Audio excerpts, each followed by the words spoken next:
आज समाज में पाखंडवाद का बहुत बोलबाला है। ठगी, बेईमानी, संत पीर फकीर की आड़ में बिजनेस, सौदा, सौ कुछ समाज में चला हुआ है, आप लोग जानते हैं। लोगों को भ्रष्ट कहना, खुद साफ सुथरे होना जरूरी है, दूसरों को भ्रष्ट फिर कहो। तो यही वजह है कि समाज किसी के पीछे लगने को तैयार नहीं है, क्योंकि खुद जो इतना कुछ करता है वो दूसरों का क्या संवारेगा। तो लोग सोचते हैं यार संत तो कोई है ही नहीं। ये आपको गारंटी देते हैं, जब से दुनिया साजी है और जब तक दुनिया है, संत था, है और रहेगा। ये गारंटेड है, गारंटेड। सच्चा संत पीर फकीर। तो कोई सत्संग सुने, सच्चा संत सबके लिए दुआ करता है, बद्दुआ नहीं करता। उनको गालियां दे, उनको कोई बुरा बोले, संत का काम ही नहीं है ऐसा कुछ कहना। किसी से कोई पैसा नहीं, वो बताता है कि दीन दुखियों की मदद करो, और कोई उस रास्ते पे चल के दीन दुखियों की मदद करता है, बीमारों का इलाज करवाओ, भूखों को खाना खिलाओ, प्यासों को पानी पिलाओ। कोई भी ऐसा काम जो समाज भलाई का है, उस पे तन मन धन से इंसान जोर लगाता है, ये भी गारंटी है उसके बदले में वो माला माल जरूर होगा। पर कोई वचन माने तो, जब तक वचन नहीं मानते मालिक की कृपा पात्र नहीं बना जा सकता। तो वचन तो मानना पड़ेगा, और कोई टॉनिक नहीं है जो घोल के पानी में आपको चढ़ा दे। मन मर्जी ना चलो, कहीं तो मन को बरजो। संत पीर फकीर गुरु ने चलो कैसे भी आदमी की बात मान ली, एक इच्छा पूरी कर दी, फिर उसकी इच्छाओं का मक्कड़ जाल, ये नहीं मेरे को, वो नहीं फला, फला नहीं फला, और आखिर में नरक 100%। और कोई तरीका नहीं है। कहीं तो मानो, कहीं तो मन से लड़ो, कहीं तो रोको मन जालिम को कि भाई कहीं तो संतों की बात मान ले। बहुत मनमता चल रही है, नहीं मानना तो जाओ नरकों में। भाई संत कोई बद्दुआ नहीं देते, आपके कर्मों का फल है। संत ये भी गुस्से नहीं होते कि मेरी बात क्यों नहीं मानता। संतों की कोई बात होती ही नहीं, वो तो वो बात कहते हैं जो भगवान जी इशारा करते हैं। जैसी में आवा खसम की बाणी, तैसड़ा करी ज्ञान भी ला लो। संतों का तो कोई लेना देना ही नहीं होता। हम तो खाकसार चौकीदार सेवादार हैं भाई, फकीर हैं आपके। कोई ऐसा नहीं है, हमारा फर्ज है जैसा मालिक बुलवाएगा। 100%। अभी तक बिजी थे, कुछ चिट्ठियां पढ़ रहे थे, ये कर लिया वो कर लिया, और कोई सोचा नहीं वहां जाके क्या बोलना है। ये आपकी भावनाएं इधर आ रही हैं, इधर से उधर जा रही हैं, राम जाने क्या करवाता है। तो कहीं आदमी को बाज आना चाहिए। ज्यादा मन के हथों मजबूर होके नरक यहां वहां दोनों जहां में नसीब में मिलती है, और फिर रोने का वक्त भी नहीं मिलता। इसलिए इतना अहंकार भी अच्छा नहीं, इतना घमंड भी अच्छा नहीं कि आदमी उस अहंकार में सारा कुछ ही गवा बैठे। अहंकार ना करो। किस बात का अहंकार? साइंस आज बहुत तरक्की पे, पर रावण जितनी तरक्की अभी तक नहीं हुई है। कहीं आप सोचो चरम सीमा पे। ऐसी तरक्कियां बहुत बार हो चुकी हैं समाज में, इस दुनिया में, इस धरती पे। रावण सफल क्लोन ज्ञाता था, उसके 3 या 5 ही बेटे थे, बाकी सारे तो क्लोन थे। 1 लाख बच्चे बनाए थे उसने क्लोन, और सफल इतना था कि उन क्लोनों के आगे 1.25 लाख बच्चे थे। इतना जबरदस्त था वो साइंटिस्ट।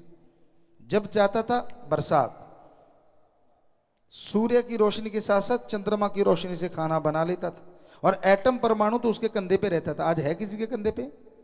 हो किसी के तो सारी दुनिया खत्म कब की हुई होती। सोच के देखो, जिन देशों के पास है वो ही फूले नहीं समाते, दूसरों को पैर की जुत्ती समझ रहे हैं। और सुनो और सोचो, अगर आदमी के कंधे पे लटक रहा होता तो आदमी क्या करता? मानता है कि नहीं छोड़ूं? कर देता कबाड़ा। शुक्र है इतनी तरक्की नहीं हुई, पर रावण के पास ये था। रामायण को पढ़ो, उसमें आता है कि वो जब तीर छोड़ता था तो 12-12 कोस से भी ज्यादा आग लग जाती थी, और तीर तरकश से निकालता था, यूं सिद्ध किया हुआ था। पर राम जी के पास ऐसे तीर थे कि वो छोड़ते थे तो चारों तरफ बर्फ बन जाती थी, तो दोनों टकराते थे, वातावरण सामान्य रहता था। हमें लगता नहीं कि परमाणु एटम की अभी तक कोई तोड़ मिली होगी, हो सकता है मिल गई हो, लेकिन तब थी, सब कुछ था। देखिए कितनी, और जहाज वगैरह सब थे, उनको बात अलग है, उड़न खटोला या अलग अलग नाम दिए जाते थे, लेकिन सब कुछ था। तो कहीं आप ऐसे सोचो, कम्युनिकेशन तो जबरदस्त था उनका। ये लैपटॉप आपके और जो नेट है वो सब था, तब भी वो कहाँ से बैठे बैठे पल में दूसरों से बात करके सारी बात समझा देते थे। इतना रावण के पास तंत्र मंत्र सारा डंगा था विज्ञान का। तो इतने इतराओ ना, जब उसकी चरम सीमा से आगे विज्ञान गई तो सब कुछ खात्मा हो गया। तो भाई हम विज्ञान के विरुद्ध नहीं है, विज्ञान तरक्की करे पर मानवता भलाई के लिए, सृष्टि के फायदे के लिए, तो कोई डर नहीं। और जब खात्मे की तरफ तरक्की करेगी तो डर ही डर है। तो वहीं पे फिर आते हैं कि आदमी को अहंकार नहीं करना चाहिए, कहीं बाज आना चाहिए, वरना अहंकार को ऐसी मार पड़ती है, वो तो क्या उसकी पुश्तें तक बुरा हाल हो जाता है, झेलती हैं उन चीजों को। तो इंसान को बताना संतों का काम होता है, सत्संग में आना आपका काम, बताना फकीर का काम, और अमल करना आपका काम। सुन के अमल कर लोगे। क्या अमल करना है? राम का नाम सुबह शाम, कम से कम आधा घंटा सुबह, आधा घंटा शाम, या घंटा सुबह शाम जरूर जाप किया करो। व्यवहार के सच्चे बनो, ठगी बेईमानी चोरी क्या कर लोगे? कितना पैसा पड़ा है विदेशों में, और उनके कपड़े वही कुर्ता पैजामा, दिखने में सादे, क्या कर रहे हैं वो? खाने हैं क्या? और हवा से निकल गई तो वो गए सारे की सारे की। और यहां रोटी के लिए लोग भूखे मर रहे हैं। तो आप क्या कर लोगे? ज्यादा ठगी बेईमानी भ्रष्टाचार करके क्या करोगे बताओ? बच्चों के पास गाड़ियां हैं, घर परिवार है, सब कुछ है, और क्या करवा दो उनको? सोने में मरना चाहते हो क्या? एक बार कहते हैं महादेव जी की किसी ने तपस्या की, और इतनी तपस्या की महादेव जी प्रसन्न हो गए। कहने बोल बेटा क्या चाहिए? कहता जी मैं जिस चीज को हाथ लगाऊं सोना बन जाए। कहते तथास्तु। बड़ा खुश हुआ, चेक करके देखा, बैठ के हाथ लगाया सोना बन गया। अलमारी के हाथ लगाया सोना। कहता ओ कमाल हो गई, वाह महादेव जी। खट जा बेटा, रुक तो सही अभी। रोटी आ गई। कहता भूख लगी रोटी लाओ। कौर तोड़ी सोना, पानी उठाया सोना, न प्यासा मरे भूखा मरे। बेटी को हाथ लगा, बेटी सोना, सोने की मूर्ति बन के खड़ी होगी। चिल्लाए पीटे माथा, ये क्या करूं?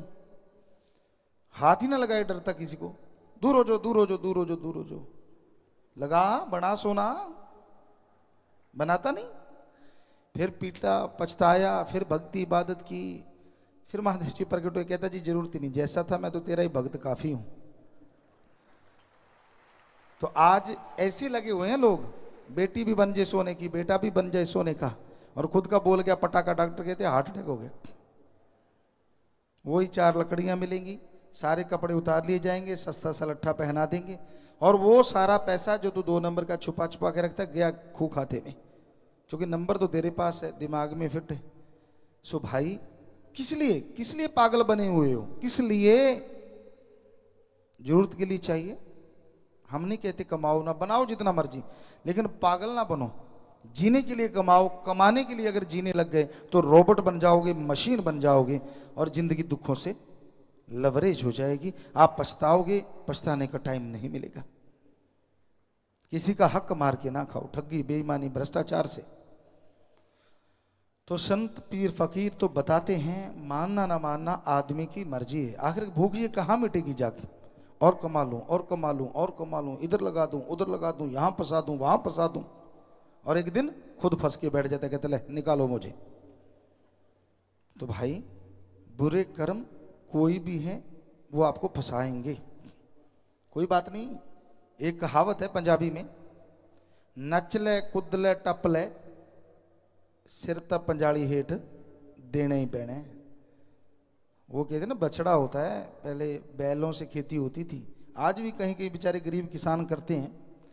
तो वो बैल जब बछड़ा होता है तो बड़े हुंकारे मार, ये कर दूं, वो कर दूं, फला कर दूं, उछलता कूदता है, और बाद में यहाँ मारते नाक में नथ, और फिर हल जोत लेते हैं, चलता नहीं, और पावरफुल बैल के साथ उसको जोड़ लेते हैं, मजबूत गले में बांध देते नथ से बांध के। बेचारा इधर उधर निकलने की कोशिश करता, डंडे पड़ते, चमड़े की छांट चटाक ऐसे चलता है, फिर सीधा कुछ देर में ही हाड़ी निकल आता है, बड़ा नाक टपता था, कोई बात नहीं बेटा, कर ले जो करना है, तेरा दिल करे। लेकिन एक दिन ऐसा आने वाला है, और हो सकता है कईयों का नजदीक खड़ा हो, कि फिर नचना टपना तो क्या, हंसना कूदना तो क्या, खाना पीना भी मुश्किल हो जाता है। इसलिए हम तो हाथ जोड़ के आप सबसे प्रार्थना करते हैं, डराते नहीं आपको, बुरे कर्म ना करो, कर्म करे खोटे, पड़ेंगे बड़े सोटे, फिर पूछनी नहीं किसी बात रे, कि भाई कर्म जैसे करोगे वैसा भरोगे जरूर। इसलिए कहीं तो फकीर की मान लो, वो आपका बुरा नहीं करता, अच्छा करता है, अच्छा देखता है, बुरा तो मतलब ही नहीं है। संत तो कभी किसी का बुरा सोच भी नहीं सकते, करना तो दूर की बात। हाँ, ये अलग बात है, लोग संत का भेष धारण करके कुछ भी करते फिरे, वो उसे संत नहीं कहा जा सकता। संत जो होता है वो बुरा सोचता भी नहीं, करना तो दूर की बात। लोग उसके लिए बुरा करते रहते हैं, बुरा सोचते हैं, सौ कुछ करते रहते हैं, ये वो फलां धिंकड़, अपनी बेड़ी में बट्टे, किसी का कुछ नहीं जाता।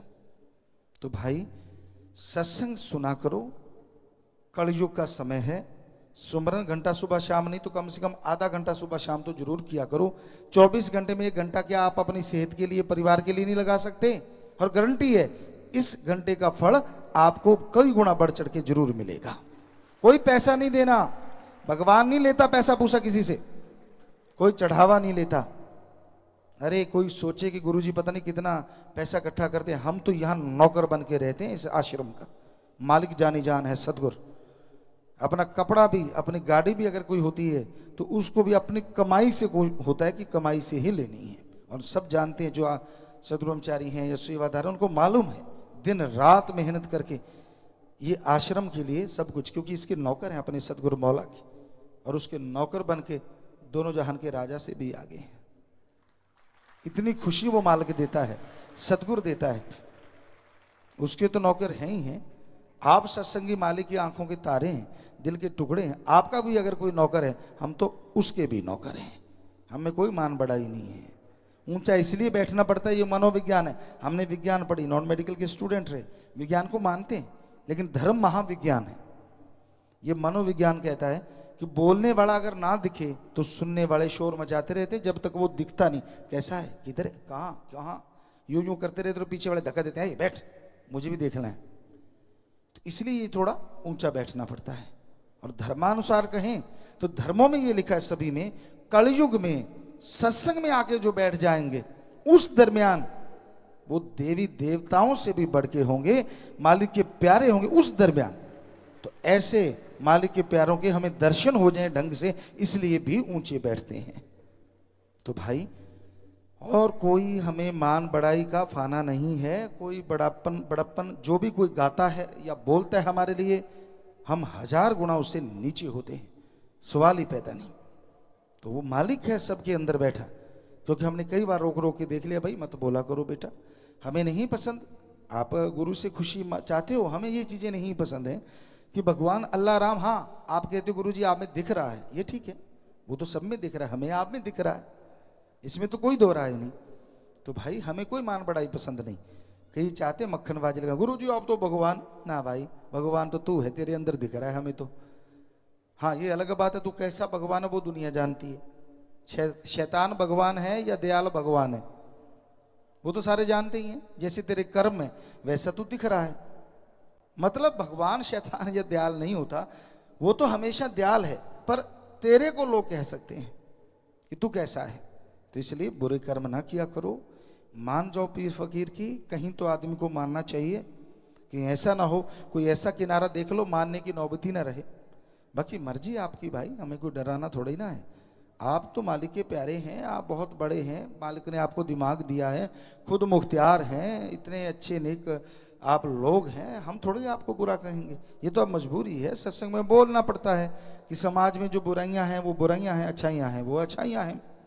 क्या पता कोई हाथ जोड़े बैठा और मन का इतना हावी हुआ पड़ा हो, पता नहीं क्या क्या चलता हो उसके अंदर। सुमन के बिना नहीं रुकेगा, सुमन तो करना ही होगा अगर मन को रोकना है। सेवा करते रहो और साथ में सुमन करो तो मन शैतान रुकेगा, वरना ये चलता रहता है, चलता रहता है टाइम की सुई की तरह।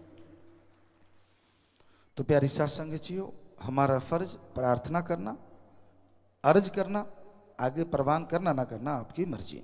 धन धन सतगुरु तेरा ही आशा। सभी साध संगत जी से निवेदन है कि मेरा चैनल जरूर सब्सक्राइब करें जी। धन धन सतगुरु तेरा ही आसरा।